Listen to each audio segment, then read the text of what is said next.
Hello, I'm Paul Carroll, technical writer for Digital Photo Magazine, and welcome to part 2 of this month's Digital Darkroom video tutorials on soft focus and diffusion effects. In this part of the tutorial, we're looking at the different effects that are possible using the diffused glow filter. Used in the conventional way, the filter will bleed highlights into the shadows for a dreamlike effect, like the one on screen at the moment. And used in this way, it can also be applied to portraits, and it will create that soft focus look. We're going to be using the filter on a landscape image, however, because this subject matter is better suited to the inverted diffused glow effect, which, as the name suggests, inverts the effect and bleeds shadows into the highlights. This inverted effect mimics the effect of diffusing the larger light in the traditional darkroom while a print is being exposed. Okay, let's get started. I'm going to close down this image and then from off the CD, open the file boathouse.jpg.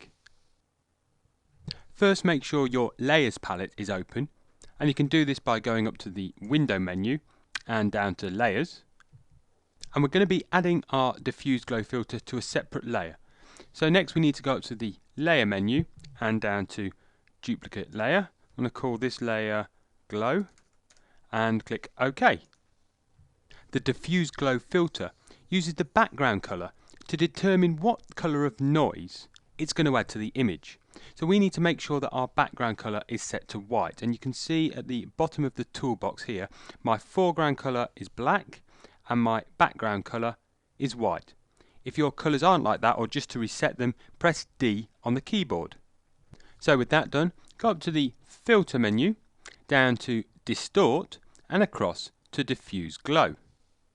I'll just quickly explain the diffuse glow dialog box. On the left hand side here we've got a preview image, and we can adjust the size of the preview using this flyout menu here. So I'll set that to about 50%, and then you can scroll around the image. So I want to take in some sky and some of the boathouse itself. In the middle, this shows us what filter we're applying. So we've got the list of all of the filters, and they're grouped into the menus that they're grouped in under the filter menu in elements, and you can see we've got diffuse glow highlighted. And then on the right hand side, these are the sliders to control the glow.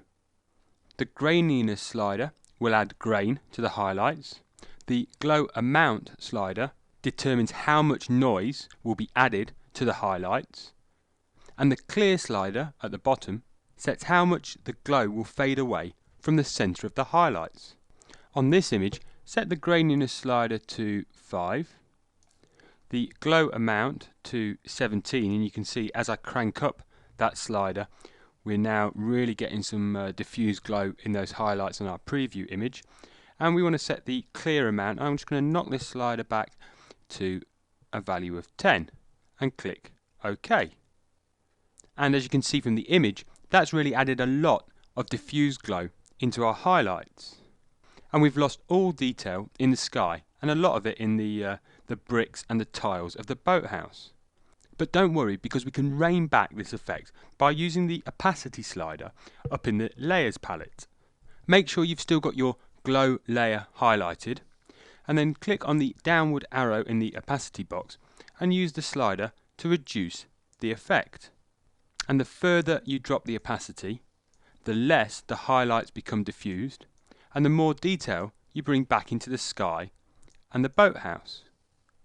So it's all about finding a good balance between diffuse glow and detail, and I think a value of around 60% works well on this image. Okay, we'll now take a look at inverting the effect. So what I'm going to do is I'm just going to deactivate my diffuse glow layer or my glow layer and click back on the background layer. I need to create another copy of this layer, so back up to the layer menu and down to duplicate layer. This time I'm going to call it inverted and click OK. You can see that's now given me a third layer in my layers palette above the background layer but below the glow layer, which we've deactivated.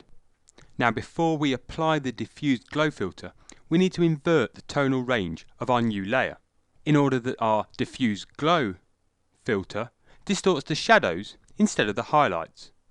This is really easy to do, and all you've got to do is hold down the Control key on the keyboard and then press the letter I. So now with your image looking like a negative and your background colour still set to white, go back up to the filter menu, down to distort, and again across to diffuse glow.